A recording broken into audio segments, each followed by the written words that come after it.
अस्सलाम वालेकुम, welcome back to my channel cooking class with Zahra Bukhari. आज हम आपके लेकर आए हैं बहुत ही मज़ेदार आलू और सूजी के स्नैक्स।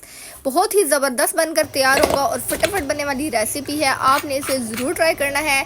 तो चले करते हैं रेसिपी का आगाज़। अगर वीडियो पसंद आए तो चैनल को सब्सक्राइब कर लें और बेल को भी प्रेस कर लें ताकि हमारी ऐसे ही मज़ेदार रेसिपीज़ आप तक पहुँचती रहें। तो चले करते हैं स्टार्ट। बिस्मिल्लाहिर्रहमानिर्रहीम। अस्सलाम वालेकुम व्यूअर्स, क्या हाल है? ठीक हो? इंशाल्लाह मेरे सारे बहना भाई बिल्कुल ठीक ठाक हो सन। अल्लाह पाक दे करम नाल असी भी बिल्कुल ठीक हाँ। ते बस वीडियो लेट हो गई, 1-2 हफ्ते हो गए इस वजह तो कि मेरी तबीयत कोई ख़राब आई, इस वजह तो वीडियो लेट हो गई। अगे इंशाल्लाह नाल नाल वीडियो आनी आ रहा सन, कोई परेशानी वाली गल नहीं। ते होर सब खैर खैरियत है। ते अज ही असी बड़े स्नैक्स मज़ेदार बना रहे हैं। ते आओ जी, आलू के घर दियां चीज़ां नाल, कोई बाजार की तुहानू चीज़ नहीं लैनी पौनी। ते आओ जी स्नैक्स शुरू करते हैं जी। तो दरम्याने साइज के छोटे 2 आलू नो ते अगर तुसी वेखो तो एक बड़ा बनता वे। तो इसनू ना मैं छिल लिया, छिल के पानी के अंदर डाल दिता। तो इसनू ना हुण इस तरह करके ना कद्दूकश कर ले सारे जी। तो इस सारे मैं कद्दूकश कर लिया। तो इसनू 2 पानियां नाल धो के ते छन्नी च डाल देने हैं।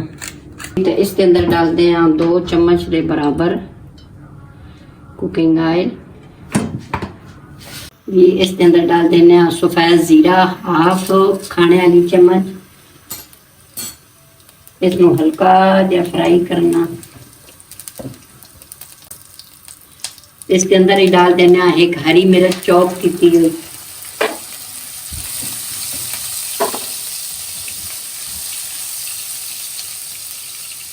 इसके नाल ही डाल देंगे आलू की मैश करके हल्का जहा फ्राई करना 1-2 मिनट। तो बड़े मज़ेदार स्नैक्स बन के तैयार होंगे हैं। तुम बच्चों लंच में दे सकते हो, वैसे मेहमान आए तो घर दियां चीज़ों नाल फटफट बना सकते हो। तो तुहाडा बेहद शुक्रिया, तुम बहुत मन सपोर्ट करते हो। अल्लाह पाक तुहानू सेहत देवे, जिंदगी देवे।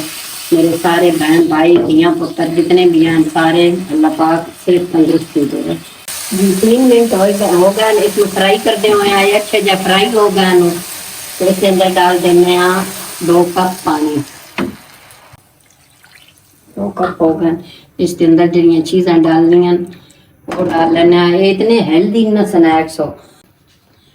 1 खाने वाला चम्मच भर के मोटा कुटिया होया जड़ा है धनिया खुशक ये डाल देने। 1/2 चाय वाली चम्मच गरम मसाला, 1/2 चाय वाली चम्मच चाट मसाला, 1/2 चाय वाली चम्मच तिक्की मिर्च, चाय वाली चम्मच का चौथा हिस्सा हल्दी पाउडर, कलर वास्ते पपरीका पाउडर 1/2 चाय। पपरीका पाउडर शिमला मिर्च का पाउडर होंदा, ये 1/2 चाय वाली चम्मच डालनी। 1 चाय वाला चम्मच नमक। नमक हसबे जायका वो तुसी खुद टेस्ट कर सकते हो कि कितना डालना। अगर तुहानू ज्यादा मिर्च पसंद है तो तुसी हरियां मिर्चां 2 भी डाल सकते हो, वो थोड़ी मर्जी की गल है जी। इसनू बॉयल आउण देने जी। तो इसनू थोड़ा बॉयल होने तक ते तुसी मेरे चैनल नू सब्सक्राइब करो, लाइक करो, शेयर करो, तो जरूर तुसी सपोर्ट कीती करो। थोड़ा बहुत बहुत शुक्रिया जी। तो बॉयल आ गया वे तो इसके अंदर डाल देने 1/2 कप सूजी। तो ये मेरे मेजरिंग कप है। अगर थोड़े कोल जेड़ा भी कप है ना जो भी है चाय वाला, फिर जिस तरीके का भी है फिर उसकी बिल्कुल इस तरीके नाल ही तुसी जेड़ा ता मेजरिंग करनी। तो इसनू फौरी नाल हिलाउणा क्योंकि इसके अंदर गुठलियां बन वेनियां। मोटी बरीक जो भी सूजी है कोई मसला नहीं जी। तो चाय वाली चम्मच 1/2 बेकिंग पाउडर डाल देना। ये नहीं थोड़े बेकिंग पाउडर तो बगैर नहीं बनते, इस नाल जरा के वे फुल के बनते हैं, अच्छे बनते हैं। तो थोड़े कोल है तो जरूर डालो, नहीं है तो बेशक स्किप कर दो। लेकिन जिस टाइम तुसी सूजी डालनी ना तो दम वाली आंच करनी, बिल्कुल स्लो आंच। अगर तेज कर सो तो थोड़ियां गुठलियां बन वैसन सूजी दियां, ठीक है जी। तो इसके अंदर डाल देने 3 ब्रेड क्रश करके जी। तो इसनू मिक्स कर लेना अच्छे तरीके नाल, इस मैश करके नाल जी। तो घर दे विच जिस टाइम बच्चे नाश्ता करते हैं अक्सर ब्रेड बच वेंदी वे पीस वो तुसी डाल सकते हो इसके अंदर। ਤੇ ਦੂਸਰੀ ਗੱਲ ਹੈ ਜਿਸ ਟਾਈਮ ਸੂਜੀ ਡਾਲਣੀ ਨਾ ਤੁਸੀਂ ਨਾਲ ਇੱਕ 3 ਪੀਸ ਤੋੜ ਕੇ ਡਾਲ ਦਿਓ ਜਾਂ ਤੁਹਾਡੇ ਕੋਲ ਇਸ ਦਾ ਬੂਰਾ ਹੈ ਬਣਿਆ ਹੋਇਆ ਬ੍ਰੈਡ ਕ੍ਰਮਸ ਬਣੇ ਹੋਏ ਨੇ ਉਹ ਹਾਫ ਕੱਪ ਤੁਸੀਂ ਉਹ ਵੀ ਡਾਲ ਸਕਦੇ ਹੋ ਠੀਕ ਹੈ ਤੇ ਉਹ ਜਿਸ ਟਾਈਮ ਸੂਜੀ ਡਾਲ ਸੋ ਨਾ ਨਾਲ ਹੀ ਇਸ ਨੂੰ ਡਾਲ ਦੇਵੇ ਤਾਂ ਕਿ ਤੁਹਾਨੂੰ ਕੋਈ ਪਰੇਸ਼ਾਨੀ ਨਹੀਂ ਬਣੇ ਜੀ। ਤੇ ਇਸ ਤਰ੍ਹਾਂ ਨਾ ਖੁਸ਼ਕ ਤੁਸੀਂ ਇਹ ਬੈਟਰ ਬਣਾਉਣਾ ਬਿਲਕੁਲ ਉਹਨੇ ਸਪੈਨ ਨੂੰ ਛੋੜ ਦਿੱਤਾ ਤੇ ਇਸ ਨੂੰ ਡਾਲ ਦੇਣੇ ਆ ਬਰਤਨ ਦੇ ਅੰਦਰ ਜੀ। ਇਸ ਨੂੰ ਡਾਲ ਦੇਣੇ ਆ ਇਸ ਬਾਉਲ ਦੇ ਅੰਦਰ ਤੇ ਇਸ ਨੂੰ ਥੋੜਾ ਠੰਡਾ ਕਰ ਲੈਣੇ ਆ ਜੀ। ਹਾਫ ਕੱਪ ਹੈ ਕੌਰਨ ਫਲਾਰ ਇਹ ਵਾਲਾ डाल देना। अगर थोड़े को चावल का आटा मेरे को चावल का आटा ना तो फिर मैं कौन फलार डालन लगी हाँ। अगर चावल का आटा तो तुसी वो वाला डाल दो ठीक है। इसके अंदर मुट्ठी भर धनिया ये बड़ा ही मज़ेदार लगता है जिससे इसकी खुशबू आती ना तो इसनों मिक्स कर लेने जी। माशाल्लाह मिक्स हो गया अच्छे तरीके नाल। इस दे विच हाफ चाय वाली चम्मच नमक मैं और डालिया ਤੇ ਬਕਾਇਆ ਮਿਰਚਾਂ ਬਿਲਕੁਲ ਫਿੱਟ ਹੈ ਨਾ। ਇਸ ਦੇ ਉੱਤੇ ਲਾ ਲੈਣੇ ਆ ਥੋੜਾ ਕੁਕਿੰਗ ਆਇਲ ਤਾਂ ਕਿ ਸਨੈਕ ਸਾਡੇ ਚਿਪਕਣ ਨਹੀਂ। हाथ के भी इसी तरीके ना सारा बैटर उठा लो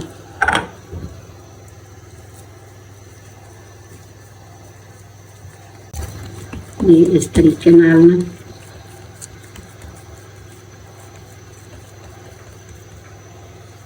मजीद इसमें गोल करना ना वैसे तो गोल हो गया तो इस तरीके नाल भी तुसी गोल कर सकते हो ठीक है। तो मैं इस तरीके नाल रखसा इसमें जिस तरह असी पिज़्ज़े की कटिंग करते हैं ना उस तरीके नाल छुरी नाल थोड़ा ऑयल ला लेना ताकि माल चिपके नहीं।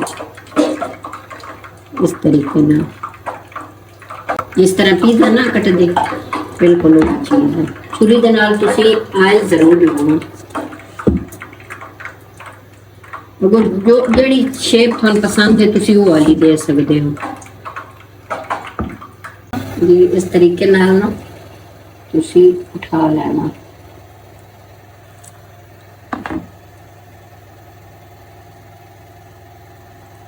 ऑयल मेरा गर्म हो गया इसके अंदर डाल देना।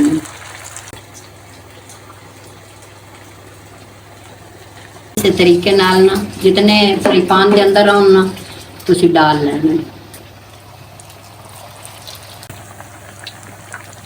ते ये ना टुट देन ते बड़े ही मजे दे बनदे। जरूर बच्चों बना के देते करो क्योंकि इसके विच सारियां चीज़ां हेल्दी ने सूजी ते दूसरा आलू कोई भी ऐसी चीज़ नहीं है जो बच्चों को खराब करे जी। 2 मिनट तो बाद ना इन्होंने इस तरीके नाल पलट देना।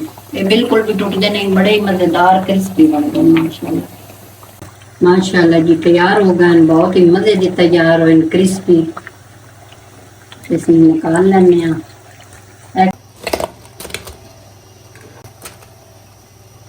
जी। तो माशाल्लाह बन भी रहे काफी बन गए। एक आधा कप सूजी दे नाल तो इतने माशाल्लाह क्रिस्पी तुसी वेख सकते हो कितने मजेदार बने सारे बिल्कुल इसी तरह बहुत मजेदार है माशाल्लाह जी। तो स्नैक्स माशाल्लाह आधे कप सूजी दे नाल एक आलू दे नाल बड़े आलू दे नाल तो इतनी मजेदार बनी तो इतनी क्रिस्पी बनी माशाल्लाह।